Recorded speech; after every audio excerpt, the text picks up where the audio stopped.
अस्सलाम वालेकुम, कैसे हैं आप? सब ठीक है? अच्छा, आज जो हमारी क्लास है वो है एसपीएससी के डिफरेंट पास्ट पेपर्स को हम सॉल्व करने की कोशिश करेंगे विथ एक्सप्लेनेशन। इसमें इससे फायदा क्या होता है कि इससे ये फायदा होता है कि जो है ना कि डिफरेंट जो वन पेपर्स होते हैं उनमें सब में सिलेबस सेम होता है।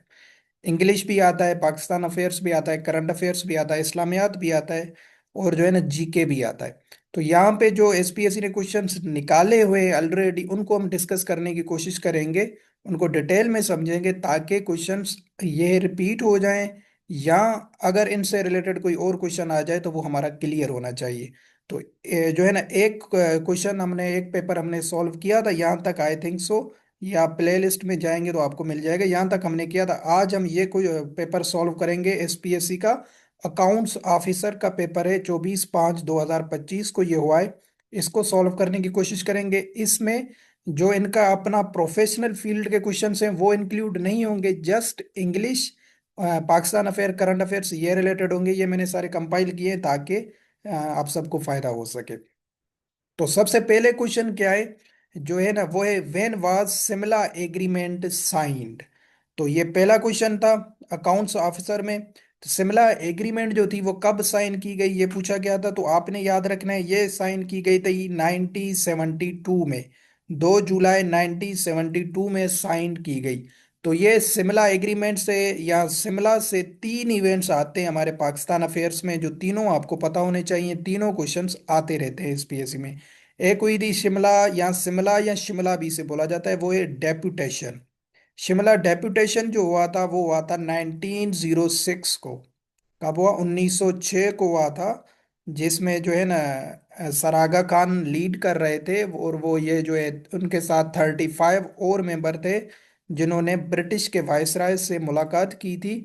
उनमें जो भी उनको इश्यूज थे सब कॉन्टिनेंट में, उन्होंने वहां पे पेश किए थे ब्रिटिश के सामने।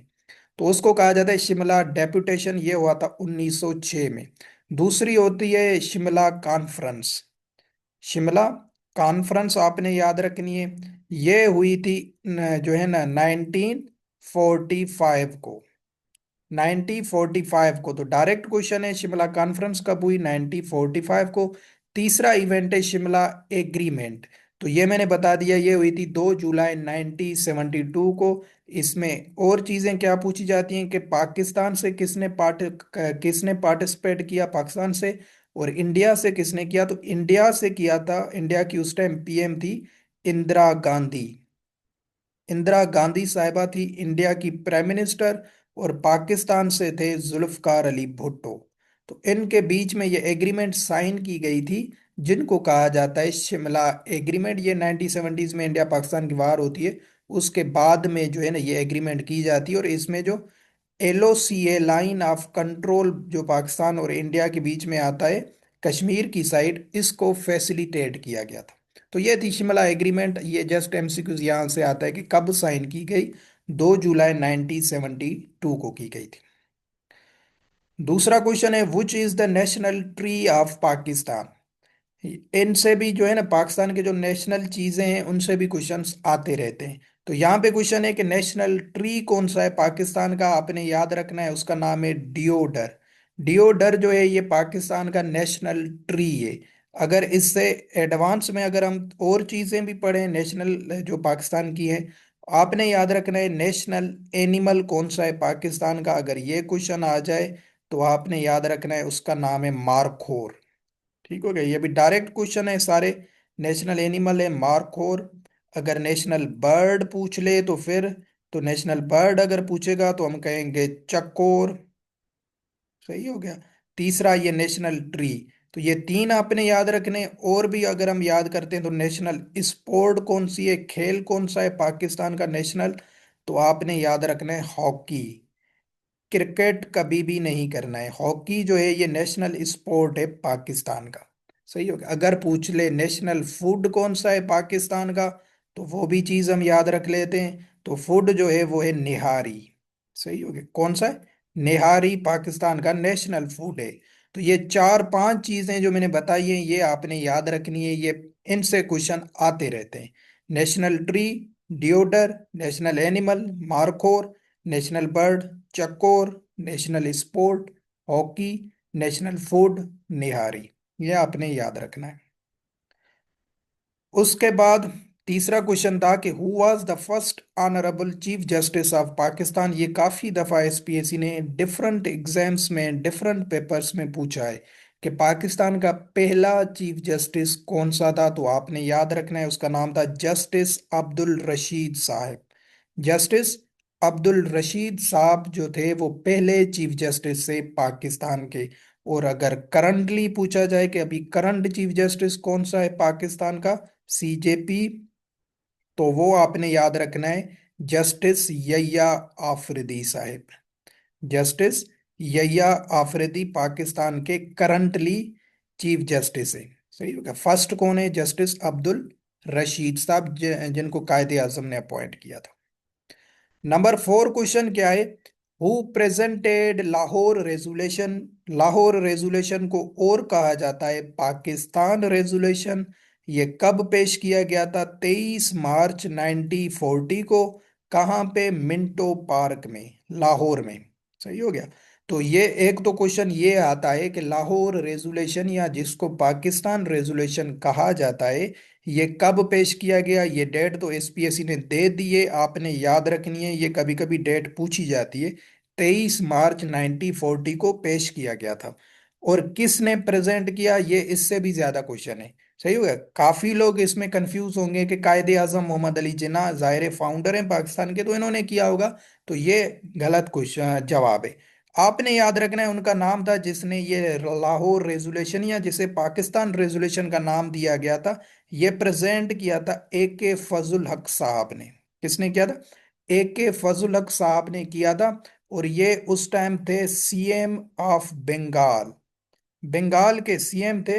इन्होंने हिस्टोरिकल ये लाहौर रेजुलेशन मूव किया था, ये पास करवाया था। सही हो गया।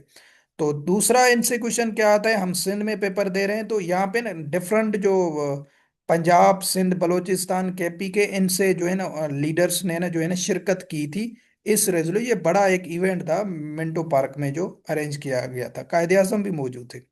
तो सिंध से हम याद रखते हैं, अगर पूछ ले कि सिंध से किसने पार्टिसिपेट किया लाहौर रेजुलेशन में या जिसको पाकिस्तान रेजुलेशन कहा जाता है, तो आपने याद रखना है उनका नाम था सर अब्दुल्ला हारून साहब। सर अब्दुल्ला हारून साहब ने पार्टिसिपेट किया था सिंध से। ठीक हो गया। तो ये आपने याद रखना है। बाकी ये लाहौर रेजोल्यूशन 23 मार्च 1940 कहाँ पे हुआ? मिंटो पार्क में। किसने पेश किया है? कि फजल हक ने। सिंध से किसने पार्टिसिपेट किया? सर अब्दुल्ला हारून साहब ने पार्टिसिपेट किया। उसके बाद नंबर 5 क्वेश्चन कौन सा है? Jinnah of Pakistan was written by. ये किताब है जिन्ना ऑफ पाकिस्तान, ये किताब का नाम है। ये पूछ रहा है कि ये किसने लिखी है। तो आपने याद रखना है उसका नाम था स्टैनली वोलपर्ट। ये भी काफी दफा एसपीएससी में क्वेश्चन आ चुका है कि जिन्ना ऑफ पाकिस्तान जो किताब है ये किसने लिखी है? स्टैनली वोलपर्ट ने लिखी है। ये जो है ना बायोग्राफी कायदे आजम की जो है ना from birth to trail till death तक, या उसकी जितनी भी पाकिस्तान के मूवमेंट्स के हवाले से स्ट्रगल थी उनको इसने पेश किया है उसमें। तो उसका टाइटल ये दिया है जिना ऑफ पाकिस्तान। तो स्टैनली वॉलपर्ट साहब ने ये किताब लिखी है। आई थिंक सो ये 1984 में जो है ना पब्लिश हुई थी। तो ये अमेरिकन राइटर हैं जिन्होंने ये किताब लिखी थी जिना ऑफ पाकिस्तान। तो आपने याद रखना है स्टैनली वॉलपर्ट साहब ने ये किताब जो है लिखी थी। सही हो गया।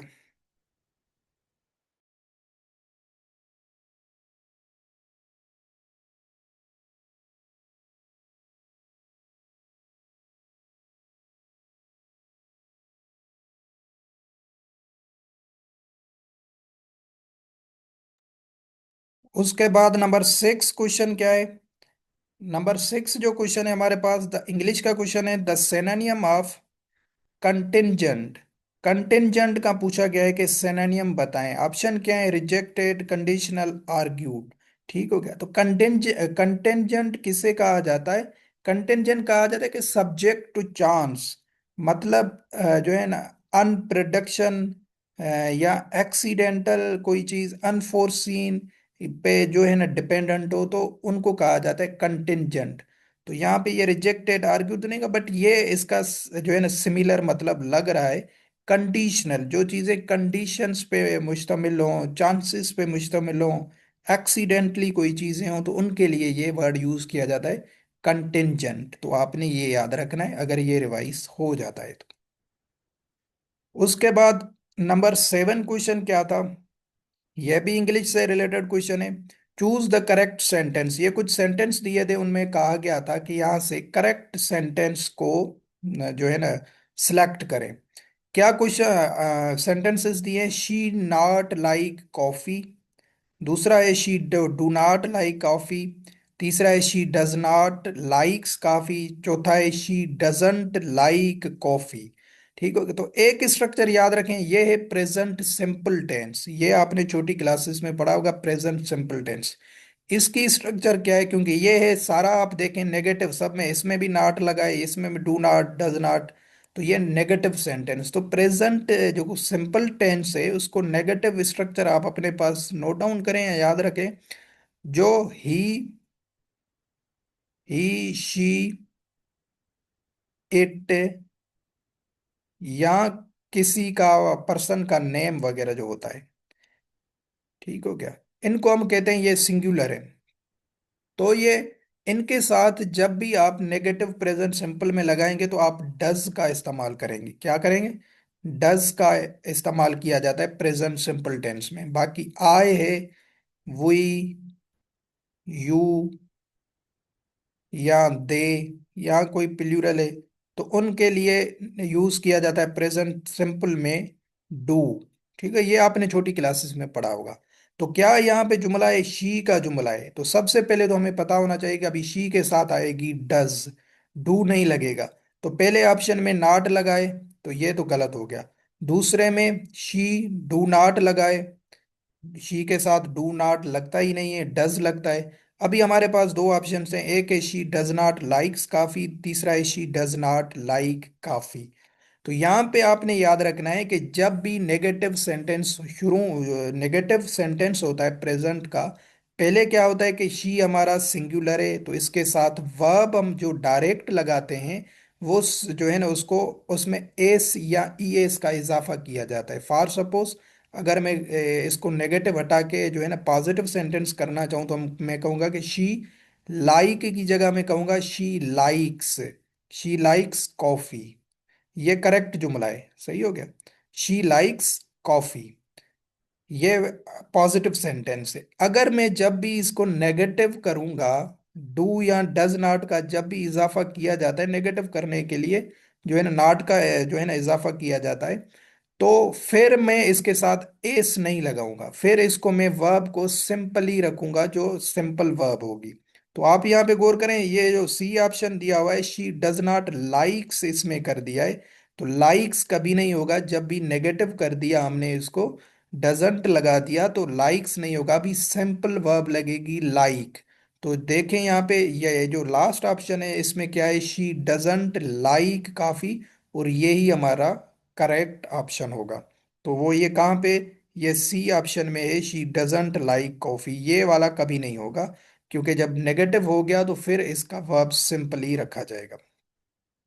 ये इंग्लिश वाली सीरीज है, उसमें हम ग्रामर में हम चीजें पढ़ते हैं।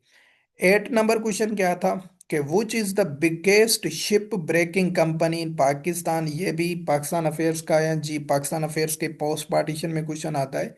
ये भी काफी दफा क्वेश्चन आता है कि पाकिस्तान की सबसे बड़ी शिप ब्रेकिंग कंपनी कौन सी है और कहाँ पे? तो उसका नाम है गडानी बीच। गडानी बीच जो है ये पाकिस्तान की बिगेस्ट शिप ब्रेकिंग कंपनी है, और ये गवादर वाली साइड बलूचिस्तान में आती है। ठीक हो गया? तो ये आपने याद रखना है, ये डायरेक्ट क्वेश्चन है कि biggest ship breaking company Pakistan की कौन सी है? वो है गडानी ब्री, गडानी। 9th नंबर क्वेश्चन क्या है कि if I dash dash rich I would travel the world. अगर मैं अमीर होता तो मैं पूरी दुनिया का सैर करता। तो इन सेंटेंसेस में पूछ रहा है कि यहाँ पे वर्ब कौन सी इस्तेमाल की जाएगी। इसको दो तरीकों से एसपीएससी पूछता है। एक तो इस स्ट्रक्चर को कहा जाता है सब्जंक्टिव मूड। क्या कहा जाता है? Subjunctive mood. ठीक हो गया? सब्जंक्टिव मूड भी कहा जाता है। इसमें अगर कोई आप इमेजिनरी चीज या अपनी डिजायर वगैरह जो है ना सेंटेंस में बताते हैं, उनको ये कहा जाता है। इनकी आपने हमेशा स्ट्रक्चर एक याद रखनी है। इनकी इफेक्ट्स स्ट्रक्चर है, इफ के बाद सब्जेक्ट आएगा, आई आए, वी आए, यू आए, दे आए, सिंगुलर ही आए, शी आए, या किसी का नाम आए, वो सब्जेक्ट कहलाता है, ये वाला। ठीक है। उसके बाद वर्ब पूछी जाती है, या वर्ब वो लगा के देता है और पूछता है कि ये कौन सा टाइप ऑफ सेंटेंस है। तो आपने इस चीज में ध्यान देना है कि इसके बाद हमेशा जो वर्ब आएगी वो आती है वर। कौन सी आती है? ये हेल्पिंग वर्ब है, वर आप लगाएंगे हमेशा, चेंज नहीं होगी सिंगुलर या प्लूरल के according. If I were, if he were, if you were, if they were, if Ali were, कुछ भी आ जाए आपने ये कॉमन रखनी है, ये फिक्स स्ट्रक्चर है। तो आपने हमेशा याद रखना है इस केस में जब भी आपको इस सेंस का क्वेश्चन मिलता है, तो आपको अगर वर्ब पूछता है तो आपने याद रखना है इसके साथ वर लगाई जाती है, हेल्पिंग वर्ब।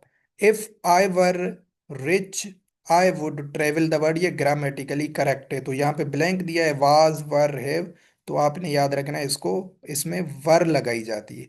और यही आई थिंक सो वीओ के पेपर में ना क्वेश्चन आया था, मैं आपको दिखा देता हूँ ताकि आपको क्लियर हो जाए। वीओ 2023 वेटनरी ऑफिसर के क्वेश्चन में इस तरीके से क्वेश्चन आया था, जो है ना यही स्ट्रक्चर फॉलो की गई थी, बट उसने कुछ अलग से पूछा था। क्लियर हो जाएगा आपका। ये देखें, 19वां नंबर क्वेश्चन था वेटनरी ऑफिसर 2023 में, which one of the following sentence is in the subjunctive mood. यहाँ पे देखो उसने ये स्ट्रक्चर पूछी है सब्जेक्टिव मूड की। क्या ऑप्शंस दिए हैं? शी सिंग्स ब्यूटीफुली, यह तो सिंपल सेंटेंस है। ही रन्स एवरी मॉर्निंग, यह भी सिंपल सेंटेंस है। दे विल बी हैप्पी, ये फ्यूचर में आता है। ये बी ऑप्शन में आप देखें, if I were you I would go, अगर मैं आपकी जगह होता तो मैं चला जाता। ठीक हो गया। तो इफ आई देखें, आई के बाद क्या लगाया है? वर लगाई है। तो ये स्ट्रक्चर फिक्स होती है और इसको कहा जाता है सब्जंक्टिव मूड। अगर वो हेल्पिंग वर्ब पूछे तो आपने याद रखना है इसके साथ हमेशा वर लगाई जाती है। सही हो गया। 10वां नंबर क्वेश्चन क्या है कि the antonym of confuse. Confuse का मतलब आपको पता है, उलझन वगैरह को कहा जाता है पजल। 20 का सिनोनियम है पजल्ड। ठीक हो गया। उसके साथ परप्लेक्स, ये सारे इसके क्या है? सिनोनियम है, जिन सब का मतलब होता है कंफ्यूजन। तो इसका पूछा है एंटोनियम, एंटोनियम पूछा है तो जिद पूछा है, तो ये यहाँ पे परप्लेक्स बिम्यूस, इन दोनों का मतलब क्या है? कंफ्यूज। तो ये ल्यूसिड जो है, ल्यूसिड का क्या मतलब होता है? जो चीज क्लियर होती है। क्या? जो क्लियर चीज होती है, अपरेंट होती है, विजिबल होती है। तो जाहिर है यहाँ पे कंफ्यूजन है, कंफ्यूज है, तो ल्यूसिड ये इसका नियर बाय एंटोनियम बन रहा है, जो जिसका मतलब है जो चीज क्लियर है। ठीक होगा, ये आपने याद रखना है।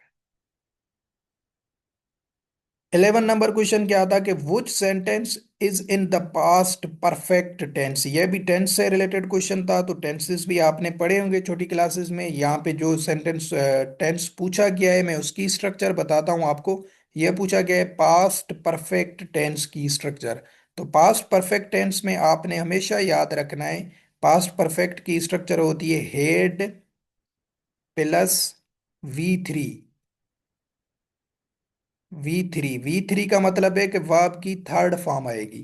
ठीक हो गया। हेड प्लस V3, ये होती है पास्ट परफेक्ट टेंस की स्ट्रक्चर। तो ये आपने याद रखनी है। और ऑप्शन में अभी देखें, हेड प्लस V3 जिसमें लगा हुआ होगा वो पास्ट परफेक्ट और हमारा करेक्ट ऑप्शन होगा। क्या ये ऑप्शंस में या इसने क्या क्या सेंटेंसेस दिए? शी गोज टू मार्केट, ये नहीं होगा, ये सिंपल सेंटेंस है, कट कर दें। She will go to the market, ये फ्यूचर टेंस है, ये भी कट कर दें। She had gone to the market, इसको रखते हैं, चौथा पढ़ते हैं। शी इज गोइंग टू, ये सिंपल कंटिन्यूअस टेंस है, इसको भी खत्म करते हैं। तो ये आप देखें, शी हैड लगा दिया, हेड के बाद गो की थर्ड फॉर्म है गोन, तो V3 ये भी आ गया, तो ये हमारी स्ट्रक्चर फॉलो हो गई। तो ये हमारा करेक्ट ऑप्शन होगा, she had gone to the market. ठीक हो गया। तो क्या है? She had gone to the market, ये हमारा करेक्ट ऑप्शन होगा। 12 नंबर क्वेश्चन पे, change the following sentence into direct. ये इनडायरेक्ट दिया है, इसको कहा डायरेक्ट में करो, बट ये मैं यहाँ पे नहीं समझा रहा क्योंकि ये समझाना बहुत ही मुश्किल होगा। ये हम अपनी इंग्लिश क्लासेस की सीरीज चलाते हैं यूट्यूब चैनल पे, वहाँ पे हम जो है ना डू एंड डायरेक्ट या जिसे नरेशन कहा जाता है वो इजीली पढ़ेंगे। इनके कुछ रूल्स होते हैं, उनको फॉलो करना होता है। वो जो अगर रूल्स एक दफा समझ आ गए तो कोई भी सेंटेंस आ जाए तो आदमी कर लेता है। ठीक हो गया। तो यहाँ पे फिर इसको अलग अलग से समझाना बहुत ही टाइम लेगा, तो ये मैं स्किप कर रहा हूँ क्वेश्चन। 13 नंबर क्वेश्चन क्या है, after independence which was the first organisation Pakistan joined. यह भी रिसेंटली काफी एग्जाम्स में एसपीएससी ने निकाला है कि आजादी के बाद पाकिस्तान ने सबसे पहली कौन सी ऑर्गेनाइजेशन को ज्वाइन किया था। आप जो बुक्स वगैरह देखते हैं उनमें लिखा होता है कि यूनाइटेड नेशन, जिसे यूएनओ कहा जाता है, उसको ज्वाइन किया था, तो ये नहीं है। अगर यूएनओ के से पहले कोई और ऑप्शन नहीं है तो फिर तो यूएनओ होगा, बट यहाँ पे ये बी ऑप्शन तो दिया है। ये फूड एंड एग्रीकल्चर ऑर्गेनाइजेशन, जिसको एफएओ कहा जाता है। फूड एंड एग्रीकल्चर ऑर्गेनाइजेशन को पाकिस्तान ने ज्वाइन किया था 7 सितंबर 1947। 7 सितंबर 1947, तो ये सबसे पहले पाकिस्तान ने ऑर्गेनाइजेशन ज्वाइन की थी। यूएनओ को पाकिस्तान ने ज्वाइन किया था 30 सितंबर 1947। 30 सितंबर 1947 को पाकिस्तान ने जो है ना यूएनओ को ज्वाइन किया था। तो सबसे यूएनओ से पहले कौन सी हो गई, ये हो गई फूड एंड एग्रीकल्चर ऑर्गेनाइजेशन, जिसको पाकिस्तान ने 7 सितंबर को ज्वाइन किया था। तो ये क्वेश्चन अभी आपने रिसेंटली निकला हुआ है, तो याद रखना है। विच is the second longest river of Pakistan. Pakistan का दूसरा सबसे बड़ा जो है ना दरिया कौन सा है। जो आपने याद रखना है, इंडस नहीं करना है। इंडस पाकिस्तान का फर्स्ट लॉन्गेस्ट या लॉन्गेस्ट रिवर कहलाता है। लॉन्गेस्ट है, सबसे बड़ा जो है पाकिस्तान का वो है इंडस रिवर। ठीक हो गया, तो ये आपने याद रखना है। और सेकंड नंबर पे आता है वो है सतलज रिवर। सेकंड पे कौन सा आता है पाकिस्तान में, वो है सतलज रिवर, जो लॉन्गेस्ट रिवर माना जाता है। सबसे पहला इंडस रिवर। इनकी जो है ना, याद रखते हैं कि लेंथ वगैरह क्या है इनकी। तो इन इंडस रिवर की जो लेंथ है वो है 3180, 3180 किलोमीटर इंडस रिवर की। सतलज रिवर की आती है जो है ना, आई थिंक सो, जो है ना 1450 किलोमीटर। 1450 किलोमीटर सतलज की आती है सेकंड नंबर पे। बाकी जो है ना इन सबसे छोटे हैं। तो ये इंडस की वैसे पूछ भी सकता है ना, इंडस की कितनी है, 3180 किलोमीटर, और सतलज की 1450 किलोमीटर है। और ये सेकंड नंबर पे आता है, तो इसलिए इसको सेकंड लॉन्गेस्ट रिवर माना जाता है। और फर्स्ट जो है वो है इंडस। उसके बाद क्या क्वेश्चन है, यह भी नरेशन का क्वेश्चन है, यह भी हम बाद में करेंगे इंग्लिश में। वहाँ पे मैं थ्योरेटिकली वहाँ पे अपने क्लासेस में नरेशन के सारे कंसेप्ट्स पढ़ा दूंगा, फिर जो भी सेंटेंस आता है हो जाता है। वो कुछ रूल्स फॉलो करने होते हैं, ऐसे ऐसे समझ नहीं आता है। Which Pakistani scientist developed the first indigenous satellite बदर वन। पाकिस्तान ने पहले आर्टिफिशियल सैटेलाइट बनाई थी जिसका नाम था बदर वन। ये पूछा भी जाता है कब बनाई थी, ये 1990s में बनाई थी। ठीक हो गया, 1990s में बनाई थी पाकिस्तान ने फर्स्ट इंडिजीनियस सैटेलाइट। और इसका साइंटिस्ट पूछा गया है कौन था उस टाइम, जो साइंटिस्ट था उसका नाम था डॉक्टर सलीम महमूद। डॉक्टर सलीम महमूद साहब ने ये बनाई थी, क्या कहते हैं, बदर वन आर्टिफिशियल सैटेलाइट। ठीक हो गया, ये आपने याद रखना है। इसमें इतनी डिटेल नहीं है जिस पे डिस्कस किया जाए। 17 नंबर क्वेश्चन लास्ट कौन सा था इसमें, how many persons with Pakistani origin have been awarded to the Nobel prize till to date. अभी तक कितने पाकिस्तानी हैं जिनको नोबेल प्राइज मिल चुका है। तो इनका नंबर पूछा है, तो आपने याद रखना है वो दो पाकिस्तानी ऐसे हैं जिनको अभी तक नोबेल प्राइज मिल चुका है। अभी उनके नाम भी पढ़ते हैं, उनको किस फील्ड में मिला है वो भी याद रख दें। पहले मिला था Nobel prize doctor Abdul Salam को। किसको मिला, डॉक्टर अब्दुल सलाम साहब। डॉक्टर अब्दुल सलाम को मिला था नोबेल प्राइज 1979 में। 1979 में किस फील्ड में मिला था, फिजिक्स में मिला था। फिजिक्स में मिला था डॉक्टर साहब को। दूसरा मिला है नोबेल प्राइज, वो मिला था मलाला यूसुफजई को। मलाला यूसुफजई को मिला था।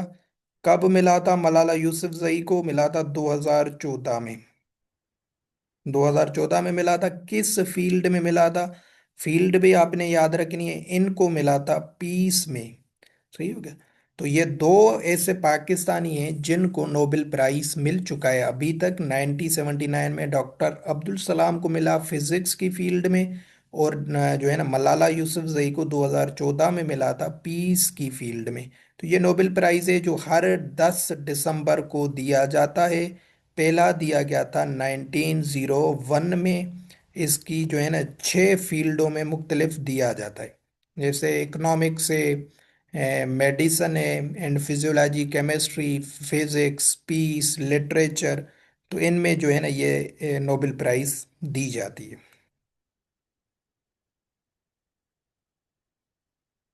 उसके बाद अभी ये कुछ एसपीएससी के लेक्चरार के जो है ना पास पेपर से मैथमेटिक्स के, उसमें क्या क्या चीज़ें आई हैं, जीके इंग्लिश की, उनको भी देखते हैं। कुछ क्वेश्चंस इनके करते हैं, फिर क्लास को ख़त्म करते हैं। ये फिल इन द ब्लैंक्स दिया गया कि इसमें सूटेबल चॉइस को जो है ना कंसीडर करें। He was dash dash to give his confessional statement. उसे क्या किया गया अपनी मर्जी की स्टेटमेंट, कन्फेशनल, रजामंदी वाली स्टेटमेंट दिलवाने के लिए। तो ऑप्शंस हम पढ़ते हैं कि उसमें जो सूटेबल ग्रामेटिकली होगा उसको करेक्ट करना होगा। इम्प्रिजन्ड, उसको कैद किया गया। कोरेस्ट, फोर्स किया गया। एब्सर्ड, एब्सर्ड बोलते हैं सिल्ली वगैरह। तो इसमें अगर सूटेबल चॉइस देखी जाए ग्रामेटिकली तो वो होगा कोरेस्ट। कोरेस्ट का क्या मतलब होता है? कोरेस्ट का मतलब होता है किसी को प्रेशराइज करना, किसी को प्रेशराइज करना या फोर्स करना। तो अगर आप किसी से अपनी मर्जी की स्टेटमेंट दिलवाएंगे तो जाहिर है आप उसे फोर्स करेंगे, क्योंकि वो विलिंग नहीं होगा। तब जाके आपको वो कन्फेशनल स्टेटमेंट देगा। तो ये इसमें सूटेबल चॉइस है, क्योंकि उसने पूछा भी है जो सूटेबल चॉइस है। तो क्या जुमला बनेगा? He was courage to give his confessional statement. ठीक हो गया। तो कोरेस्ट का क्या मतलब होता है? फोर्स। दूसरा भी फिल इन द ब्लैंक्स दिया गया है विथ सूटेबल चॉइस। क्या है कि fares are dash dash high in this city. मतलब के जो भाड़े हैं, किराए हैं, वो इस शहर में बहुत ही ज्यादा हैं। तो इसमें बीच में जो फिल इन द ब्लैंक्स यहाँ पे दिया है, यहाँ पे कह रहा है कि कोई जो है ना सूटेबल चॉइस डाले। क्या है ऑप्शन? पैशनेट, पैशनेटली, पैशन है पर जोश तो नहीं होंगे ना जो किराए वगैरह होंगे, तो ये तो नहीं होगा। Exorbitantly, extraneously, none of this. Extraneously भी शानदार वगैरह को बोला जाता है, तो ये दोनों एक दूसरे के सिनोनिम्स है। तो ये दोनों नहीं होगा। बी ऑप्शन में मौजूद है एग्जॉर्बिडेंटली। एग्जॉर्बिडेंटली का क्या मतलब होता है? कि जो अननेसेसरी चीजें ज्यादा बढ़ जाती हैं, हाई हो जाती हैं, या उनकी प्राइजेस वगैरह हाई हो जाती है अनरीजनेबली, तो उनके लिए ये वर्ड यूज किया जाता है एग्जॉर्बिडेंटली। तो इसमें फिट करते हैं, देखते हैं। Fares are exorbitantly high in this city, मतलब जो किराए हैं वो जो है ना अनरीजनेबली हाई किए गए हैं इस शहर में। ठीक है। तो वो हद से ज्यादा कोई चीज की प्राइस वगैरह बढ़ जाती है तो उसमें जो है ना एग्जॉर्बिडेंटली लगाया जाता है।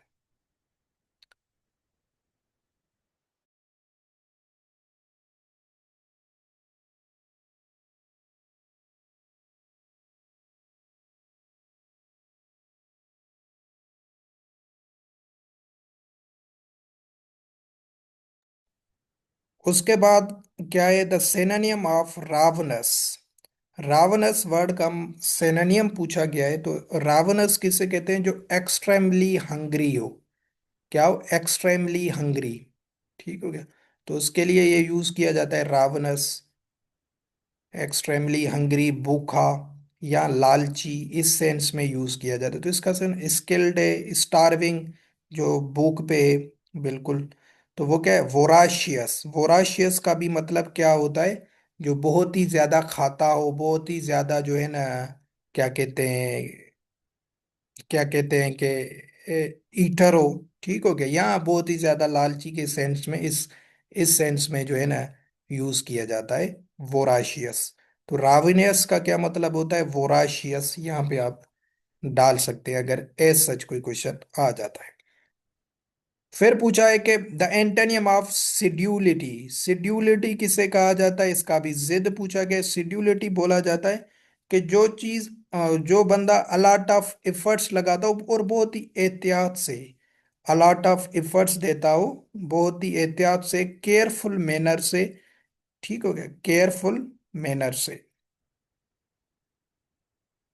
केयरफुल हो बहुत ही, उसे कहा जाता है सिड्यूलिटी। तो इसका भी जिद पूछा है, जिद क्या होगा, केयरलेसनेस, जो बिल्कुल भी जो है ना ध्यान वगैरह नहीं रखता हो, केयरलेस हो।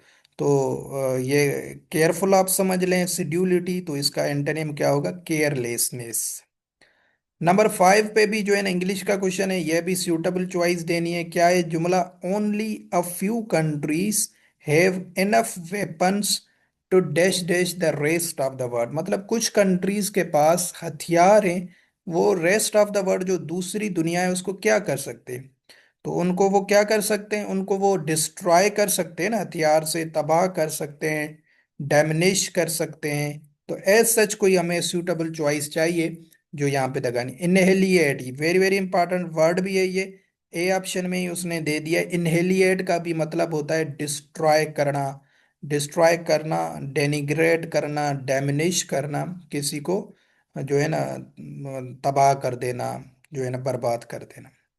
तो इसमें सूटेबल चॉइस है। बाकी इमेल्यूरेट इसका मतलब क्या होता है, इम्प्रूव करना होता है, तो ये इसमें सूटेबल नहीं है। कि only a few countries have enough weapons to annihilate the rest of the world, मतलब जाहिर है जिनके पास वेपन्स होंगे, न्यूक्लियर वेपन्स होंगे, हथियार होंगे, तो वो दूसरी दुनिया के लिए खतरा होगा, उनको वो डिस्ट्रॉय कर सकते हैं।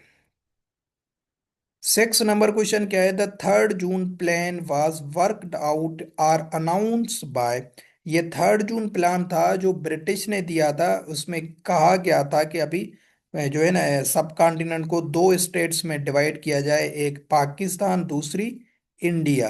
तो ये पूछ रहा है कि वो कौन कौन लेके आया था ये 3 जून प्लान, ये क्वेश्चन आता है। तो जो है ना ये जून 1947 को प्लान आया था, और इसको लेके आए थे जो ये लास्ट वाइसराय थे सब कॉन्टिनेंट के, उसका नाम था Lord Mountbatten. Lord Mountbatten जो थे ये लास्ट वाइसराय, ये भी क्वेश्चन आता है कि लास्ट वाइसराय कौन से थे सब कॉन्टिनेंट के, लॉर्ड माउंट बेटन। और ये 3 जून प्लान लेके आए थे जिसमें पाकिस्तान और इंडिया को डिवाइड करने का प्लान था। नंबर 7 क्वेश्चन क्या है कि Liaquat Ali Khan was assassinated in Rawalpindi on date, पूछ रहा है कि लियाकत अली खान को कब शहीद किया गया या उसको जो है ना कत्ल किया गया रावलपिंडी में। तो आपने डेट याद रखनी है, वो थी 16 अक्टूबर 1951। 16 अक्टूबर 1951 को लियाकत अली खान को रावलपिंडी में अससिनेट किया गया। लियाकत अली खान को कौन है, first PM of Pakistan, first prime minister of Pakistan Liaquat Ali Khan को कहा जाता है। तो ये क्वेश्चन भी आता है कि first prime minister of Pakistan का नाम क्या है, लियाकत अली खान। और इसको जो है ना किसने असस जो है ना कब अससिनेट किया गया, 16 अक्टूबर 1951 को। और जिसने गोली मारी थी उसका नाम था अकबर, ठीक है, अकबर ने जो है ना शहीद किया था लियाकत अली खान। नंबर 8 क्वेश्चन क्या है, who was the leader of pagans, जिनको नॉन मुस्लिम्स कहा जाता है, इन द बैटल ऑफ बदर, ये इस्लामियात का क्वेश्चन है। कि पेगन्स का जो नॉन मुस्लिम्स थे जो बैटल ऑफ बदर लड़ने आए थे रसूल करीम सल्लल्लाहु अलैहि वसल्लम के खिलाफ, तो उनका लीडर कौन था उसमें। तो आपने याद रखना है वो था अबू जहल। अबू जहल जो था वो लीडर था कुरैश ऑफ मक्का का, जिन्होंने रसूल करीम सल्लल्लाहु अलैहि वसल्लम से जंगे बदर लड़ी थी। तो यहाँ से क्वेश्चन और भी याद रखते हैं, जंगे बदर कब लड़ी गई, किस हिजरी में। तो आपने याद रखना है 2 हिजरी में ये जंगे बदर लड़ी गई थी। बदर क्या है, ये विलेज का नाम था, किसका नाम था, गांव का नाम था, विलेज का नाम था जहाँ पे ये जंग लड़ी गई। मुस्लिम्स कितने थे, 313, कितने थे, 313 मुस्लिम्स थे जिन्होंने जंग बदर लड़ी थी। और जो है ना इसको दूसरा कहा जाता है जंगे फुरकान, ये भी क्वेश्चन आता है, फुरकान किसे कहा जाता है, कौन सी बैटल को कहा जाता है, बैटल ऑफ बदर को कहा जाता है। और मंथ, इस्लामिक मंथ पूछा जाए तो किस मंथ में लड़ी गई थी, 17th ऑफ रमजान, रमजान के मंथ में ये लड़ी गई थी, 17th रमजान को, जंगे बदर। तो जंगे बदर से ये क्वेश्चंस आते हैं, जिसमें अबू जहल उनका लीडर था और ये मारा गया था, वास्ले जहन्नम हुआ था। नाइन्थ नंबर क्वेश्चन क्या है? Instrument used for measuring very high temperature, सब बहुत ही ज्यादा टेम्परेचर हो, ये एवरीडे साइंस का क्वेश्चन है, तो उसके लिए कौन सा इंस्ट्रूमेंट होता है, ये आपने याद रखना है, ये भी काफी दफा आता रहता है। उसे कहा जाता है पायरोमीटर। पायरोमीटर से बहुत ही ज्यादा जो टेम्परेचर होता है उसको मैयर किया जाता है। 10th number question, which company on 25 January 2024 reached a market value of record 3 trillion? ये करंट अफेयर्स का क्वेश्चन है। ये एसपीएससी ने पहले भी क्वेश्चन एक निकाला था, 2024 का है ये, बट ये रिवाय रिपीट तो नहीं होगा, बट बता देता हूँ। 25 जनवरी 2024 को किस मार्केट ने जो है ना 3 ट्रिलियन का जो है ना रिकॉर्ड ब्रेक किया था? वो थी माइक्रोसॉफ्ट कंपनी। माइक्रोसॉफ्ट कंपनी ने किया था। The brain of any computer system, computer जो सिस्टम है उसका ब्रेन किसको कहा जाता है? ये आपने याद रखना है, सीपीयू को कहा जाता है। इसका फुल फॉर्म क्या है? Central processing unit. जो सीपीयू होता है इसको ब्रेन ऑफ कंप्यूटर कहा जाता है। सही हो गया। तो ये आपने याद रखना है, ये जो टेक्नोलॉजिकल नॉलेज होती है सिलेबस में, उससे क्वेश्चन है। लास्ट क्वेश्चन आज का करते हैं। 12 नंबर कौन सा क्वेश्चन है? My friend will accede dash dash my wishes in this matter. Accede का मतलब होता है रजामंदी, कंसेंट या एग्री। ठीक हो गया, या एग्री। तो असीड के साथ ये प्रेपोजिशन पूछी गई है, तो असीड के साथ हमेशा याद रखना है, इसके साथ टू प्रेपोजिशन लगाई जाती है और कोई नहीं लगाई जाती। My friend will accede to my wishes in this matter, आपने इसको उर्दू में ट्रांसलेट नहीं करना है, आपने हमेशा याद रखना है ये वर्ड असीड। असीड के साथ हमेशा टू प्रेपोजिशन लगाई जाती है। ठीक हो गया। तो यहाँ तक किए जो है ना, फिर नेक्स्ट सीरीज में यहाँ से क्वेश्चंस सॉल्व करेंगे।